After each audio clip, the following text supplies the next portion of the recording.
আমাদের জীবনকে এইভাবে সারা জীবন ওয়াজ শুনে আর খুতবা শুনে পার করে দিবেন, নাকি জীবনে কিছুটা অ্যাপ্লাই করবেন যে না আমি এই কথাটা মেনে চলবো? কি করতে হবে আমাদের? আসলে ওয়াজ যদি করতে থাকি সারা দিন করা যাবে, সারা বছর করা যাবে, কিন্তু আমরা চাচ্ছি না মুসলিমদের মধ্যে একটা বিপ্লব আসুক, একটা পরিবর্তন আসুক। এটা আমাদের ধারা, এটা আমাদের লক্ষণ। জানেন বিপ্লব কোন জিনিসকে বোঝায়? আগ্রহ কোন জিনিসটাকে বোঝায়? হিরস যেটাকে বোঝায়।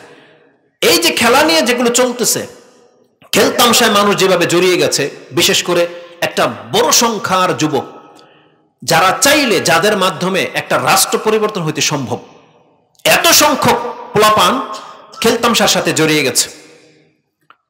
সেটা ফুটবল বলেন, ক্রিকেট বলেন, যে কোনো খেলা, নতুন কোন একটা খেলা আসলেই হলো, এতে আপনার উপকার হোক বা না হোক, আপনি বোঝেন আর না বোঝেন, দেখবেন এই খেলার দর্শক, সাপোর্টার, ফেভারে লোক আপনি পেয়ে যাবেন। সেটা যা খুশি তা হোক। একটা খেলা পয়সাওয়ালাদের, এটা দৌড়াইতে পারে না, সাঁতারও পারে না, কষ্ট হয়। একটা খেলা বার করছে গলফ, একটা লাঠি নিয়ে একটা ভল বাড়ি দিবে, ও গর্তে গিয়ে পড়বে, এটাই খেলা ওর কাছে। তার মানে ওর সময় নষ্ট করবে কিভাবে? টাকা খরচ করার রাস্তা তো লাগবে, ও তো আর দৌড়াইতে পারে না, গায়েতে শক্তি নাই। এখন একটা এক্সট্রা একটা খেলা আবিষ্কার করেছে যে গর্তে ভল ফেলাতে পারলে ও জিতলো। এর জন্যে বিঘায়কে বিঘায় জমিনকে দখল করে রেখেছে, ওটাকে কার্পেটিং করা হয়, ওটার মধ্যে টাকা খরচ করা হচ্ছে। এই যে খেলতামশার বিষয়টা হয়ে আসতেছে, বাংলাদেশেও এই খেলা মানুষ দেখতো। আপনার কি মনে পড়ে যে আজ থেকে এই 20-30 বছরের মধ্যে, এই বছর যেটা আজকের বাংলার মানুষগুলো, মুসলিমরা যেটা করতেছে, এই 20-30 বছরের মধ্যে এত ব্যাপক হারে কিছু করেছে, আপনার মনে পড়ে? মনে পড়ে না। ভক্ত ছিল, খেলাও দেখতো, লাফাতো, ব্যান্ড পার্টিও করতো, কিন্তু দিন যত বেশি গণাচ্ছে, কেন যেন তারা ওই পথটাকে, ওই জীবনটাকে বেছে নিচ্ছে। কেন? একটা বিশাল সংখ্যক লোক এই কাজে লিপ্ত। তার উদ্দেশ্যটা কি? উদ্দেশ্য কি তার? অথচ এই যে আমাদের সময়টা আজকে পার হয়েছে, এই কাজ আজকে আমরা যা করেছি, এই প্রত্যেকটা কাজ আপনার আমার জন্য নাজাতের সাবাব হতে পারত, এবং এটাই আমাদেরকে ধ্বংস করে দেবে। এই কাজগুলোই, অন্য কিছু না। আমরা জান্নাত আর জাহান্নামী যে আল্লাহ যে আমাদেরকে বলেছেন, কিসের ভিত্তিতে? ওটা কি আমাদের রূপের ভিত্তিতে? যে তুই কালো হয়ে জন্মেছিস এই জন্য তুই জাহান্নামী, এটা বলছে আল্লাহ? যে তোর পয়সা নাই কেন, তুই অভাবী কেন, এই জন্য তুই জাহান্নামী? তুই বাংলাদেশের কেন, এই জন্য তুই জাহান্নামী? এই কোনো কারণে আমাদেরকে জাহান্নামের ফয়সালা করা হয়েছে? কিসের কারণে? যদি কোনো ব্যক্তি জান্নাতে যায় সেটা যাবে, যদি কোনো ব্যক্তি জাহান্নামে যায় সেটাও যাবে তার কর্মের কারণে। আল্লাহ তার কর্মটাকে দর্শাইছেন বা কর্মটাকে টার্গেট করেছেন, যে বান্দা তোমার কর্মই তোমাকে জান্নাত দেবে, আর তোমার কর্মই তোমাকে জাহান্নামে নিক্ষেপ করবে। আল্লাহ তোমাকে জাহান্নামী করে সৃষ্টি করেন নাই। আল্লাহ তোমাকে যেই অবস্থায় রেখেছেন, এটা তোমার জান্নাত জাহান্নামের মাপকাঠি নয়, বরং তোমাকে তোমার কর্মের উপরে ছেড়ে দেওয়া হয়েছে। তুমি বান্দা জান্নাতের কর্ম করলে জান্নাত পাবা। রাসূলুল্লাহ সাল্লাল্লাহু আলাইহি ওয়াসাল্লাম থেকে ইমাম বুখারী রাহিমাহুল্লাহ কিতাবুর রিকাক 81 নম্বর অধ্যায়ে একটা হাদিস পেয়ে যাবেন। রাসূলুল্লাহ সাল্লাল্লাহু আলাইহি সাল্লাম বলেন, আল জান্নাতু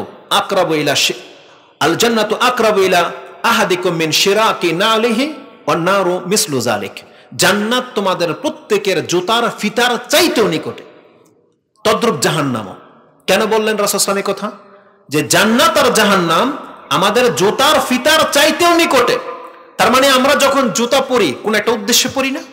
যে আমি তখন বেরোবো, বেরোলে মানে জুতা পরে, কোন উদ্দেশ্যে আমি আপনি বেরোচ্ছি, এটাই নির্ণয় করে দেবে যে এই পথটাকে জান্নাতের পথ না জাহান্নামের পথ। ওই নিয়তটাই পা বাড়ালে চালু হয়ে যাবে জান্নাত অথবা জাহান্নামের রাস্তা, পা বাড়ালে। কারণ নিয়ত যখন কর্মের দিকে ধাবিত করে, যদি সেটা ভালো হয়, ভালো হলেই সেটা জান্নাতের পথ। নিয়ত যখন ধাবিত করেছে, সেটা যদি কর্মের খারাপের দিকে হয়, পা বাড়ালেই সেটা যত কদম পড়বে তত জাহান্নামের নিকটে গিয়ে আমরা পড়তেছি। আল্লাহ সুবহানাহু ওয়া তাআলা আমাদেরকে একটা সার্কেলের মধ্যে রেখে দিয়েছেন, বান্দা এটা জান্নাতের পথ, এগুলো জাহান্নামের পথ। তুমি কোন দিকে পা বাড়াচ্ছ চিন্তা ভাবনা করে ফেলো। কারণ রাসূল বলছেন জান্নাত জাহান্নাম দুইটাই তোমার পায়ের নিচে রেখে দেওয়া হয়েছে। ইমাম মুসলিম রাহিমাহুল্লাহ তিনি তার তাহারাতের অধ্যায়ের প্রথম হাদিস 422 নম্বর পেয়ে যাবেন হাদিস ফাউন্ডেশনের তরজমাতে। কিতাবুত তাহারা 2 নম্বর অধ্যায়, তার 422 নম্বর হাদিস। আবি মালিক আল আশআরি বা আনসারী, তার থেকে বর্ণনা করা হয়েছে ওই হাদিসটি যে রাসূলুল্লাহ সাল্লাল্লাহু আলাইহি ওয়াসাল্লাম বলেছেন আত-তুহুরু শাতরুল ঈমান, কুল্লুন নাসি ইয়াগদু ফাবাইউ নাফসাহু, সে তার নিজের নফসটাকে খরচ করে। 24 ঘন্টা আমরা নিজের দেহটাকে খরচ করেছি আজকে কোনো না কোনো কাজে। ফামুতিকুহা আও মুবিকুহা, রাসূলুল্লাহ সাল্লাল্লাহু আলাইহি ওয়াসাল্লাম বলেছেন আজকে তার কাজগুলো হয়েছে হয় সে নিজেকে ধ্বংস করেছে অথবা নিজেকে জাহান্নাম থেকে মুক্ত করে নিয়েছে। আমাদের কর্ম দুইটার একটা অবশ্যই, হয় আমরা জাহান্নাম থেকে মুক্ত হওয়ার কাজ করেছি, না হয় নিজেকে জাহান্নামের দিকে ঠেলে দিয়েছি। এই দুইটা কাজের একটা অবশ্যই হয়েছে। তাহলে আজকে যারা খেলতামশার মধ্যে লিপ্ত হয়ে গেছে, এই দুনিয়া নিয়ে আমরা এইভাবে ঝুঁকে গেছি, আমি আপনি জানি না যে আমাদের উদ্দেশ্য কি, আগামীকাল আমাদের সাথে কি হতে যাচ্ছে। এটা উদ্দেশ্যবিহীন আমরা আচরণ করতেছি। অথচ কোরআনে আল্লাহ সুবহানাহু ওয়া তাআলা বলছেন ইকতারাবা লিন-নাসি হিসাবুহুম ওয়া হুম ফি গাফলা ওয়া হুম ফি গাফলাতিন মুরিদুন।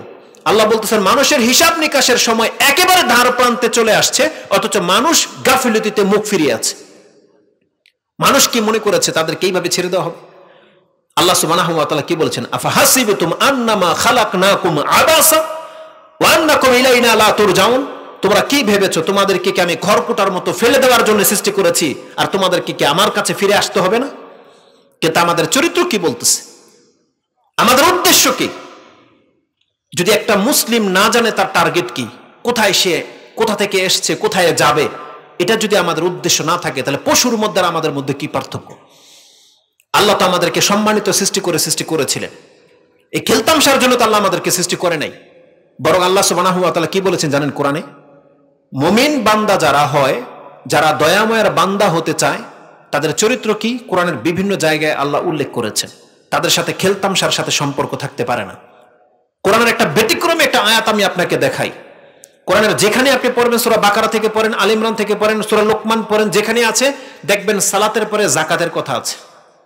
সালাতের পরে যাকাতের, কোরআনের বহু আয়াতে, প্রায় 80টারও অধিক আয়াতের মধ্যে সালাত আর যাকাত পাশাপাশি এসেছে।